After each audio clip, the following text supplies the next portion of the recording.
अध्यक्ष महोदय, मुख्यमंत्री साहेबांनी आता सगळं सखोल सांगितलं।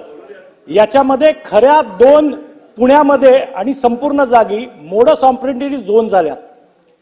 छोट्या मुलांचा वापर करायचा आणि मोठे गुन्हेगार त्याच्यामध्ये या छोट्या मुलांना वापरून घेत आहेत। पण याच्यामध्ये नुसतं वापरून घेत नाहीयेत मुख्यमंत्री साहेब, याच्यामध्ये त्यांना अंमली पदार्थाचं व्यसन लावतायत। त्याच्यामध्ये टर्माइटची इंजेक्शन असतील। कॉमस्कोर नुसार आता isakal.com आहे देशातील नंबर 1 ची मराठी न्यूज वेबसाईट। प्रत्येक अपडेटसाठी isakal.com ला नक्की भेट द्या। ती इंजेक्शन घेतल्यानंतर त्या मुलांना काही कळत नाहीये। ती इंजेक्शन खुले आम आता बाजारामध्ये विकत मिळत आहेत। मागच्या वेळी पुणे पोलिसांनी धडक कारवाई करून 1.5 कोटी रुपयाची इंजेक्शन पकडली होती। अनेक ठिकाणी कारवायात केल्यात। पुणे पोलीस अतिशय चांगलं काम करतंय। पण पान टपऱ्यावरती मुख्यमंत्री साहेब बटन नावाचं एक गोळी मिळते।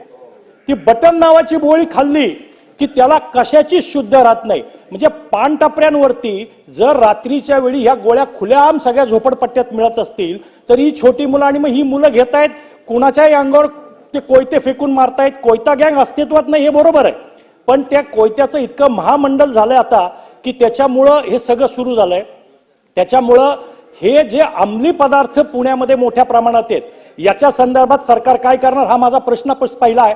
दुसरा प्रश्न, जे नायजेरियन किंवा अंमली पदार्थाची विक्री करणारे बेकायदा नागरिक पुण्यामध्ये बराच काळ वास्तव्यास, म्हणजे अनेक ठिकाणी त्यांनी फ्लॅट घेतले, तिथंच ते राहत आहेत, अनेक परदेशी नागरिक आहेत। याच्या संदर्भात सरकार काय करणार आहे हा एक विषय। तिसरा विषय, या छोट्या मुलांचं म्हणजे शाळेत जाणाऱ्या मुलांकडं त्यांनी आता फक्त 302 असे व्हॉट्सअपचे ग्रुप पण बनवलेत। त्याच्यामुळे ही छोटी मुलं वापर करणाऱ्या या ज्या संघटित काही गुन्हेगार आहेत किंवा मोठे लोक आहेत, कारण या मुलांना पुढे पाठवायचं, तोडफोड माजवायची आणि नंतर मग पैसे किंवा हप्ते चालू करायची, ही एक मोडस ऑपरेंडी आहे। त्यामुळे ह्या गोष्टीसाठी काय करणार आहे हे माझे 3 स्पेसिफिक प्रश्न आहेत। नाही, अतिशय महत्त्वाचा विषय या ठिकाणी सन्माननीय सदस्यांनी मांडलेला आहे। याचं कारण हे देखील खरं आहे की मोठ्या प्रमाणात अशा मुलांना अंमली पदार्थांची सवय लावणं ही देखील एक मोडस ऑपरेंडी सुरू झालेली आहे। आणि म्हणून अंमली पदार्थांच्या विरुद्ध एक मोठी मोहीम ही आपण पुण्यामध्ये आणि सगळ्याच संपूर्ण महाराष्ट्रामध्ये उघडलेली आहे।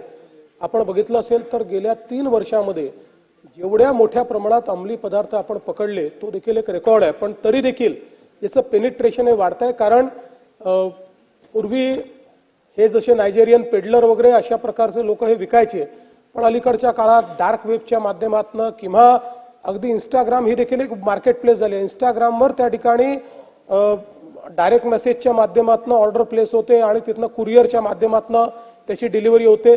म्हणून आपण कुरिअर ऑफिसेसमध्ये देखील चौकशी केलेली आहे, त्यांचंही त्या ठिकाणी पडताळणी केलेली आहे आणि त्यांना हे सांगितलेलं आहे की अशा प्रकारे तुमच्याकडनं डिलिव्हरी झाली तर तुम्ही त्याच्यातले गुन्हेगार असाल, अशा प्रकारचं देखील आपण केलेलं आहे। मोठ्या प्रमाणात हे जे काही पांठेले वगैरे आहेत यांच्यावर देखील आपण कारवाई करतोय। सगळ्यात महत्त्वाचं, पोलीस विभागाला आपण सांगितलेलं आहे की या संपूर्ण अंमली पदार्थांच्या कुठल्याही गुन्ह्यामध्ये कोणताही पोलीस हा जर डायरेक्ट इनडायरेक्ट त्याच्यामध्ये रिस्पॉन्सिबल आढळला तर त्याला सस्पेंड केलं जाणार नाही, त्याला डिसमिस केलं जाईल।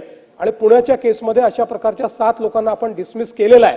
त्याच्यामुळे या संदर्भात 0 टॉलरन्स अशा प्रकारची आपली पॉलिसी आहे। हे जे नायजेरियन्स वगैरे आहेत यांचं देखील आपण ट्रॅकिंग करतोय। मुळामध्ये यातला प्रॉब्लेम एवढाच आहे की यांना आपल्याला डिपोर्ट याकरता करता येत नाही की यांच्यावर गुन्हा आहे आपल्याकडे, आणि आपल्या कायद्यानुसार त्यांच्यावर असलेल्या गुन्ह्याचा निकाल लागेपर्यंत आपल्याला त्यांना डिपोर्ट करता येत नाही।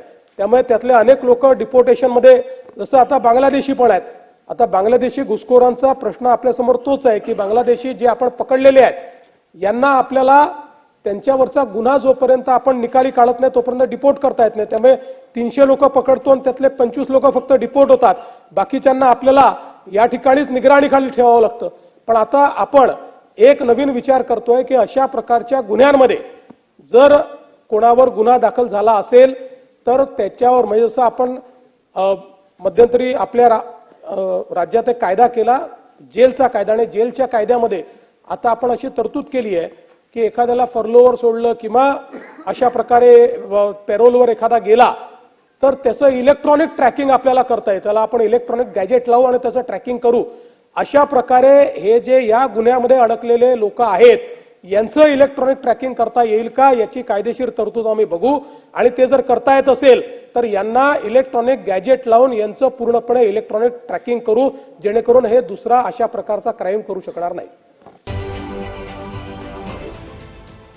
देश विदेशातील प्रत्येक घडामोडींचे लाईव्ह अपडेट मिळवण्यासाठी आता साम टीव्हीच्या सर्व सोशल मीडिया प्लॅटफॉर्मला लाईक, फॉलो आणि सबस्क्राईब करा. तसंच सर्व नोटिफिकेशनसाठी बेल आयकॉन प्रेस करायला विसरू नका.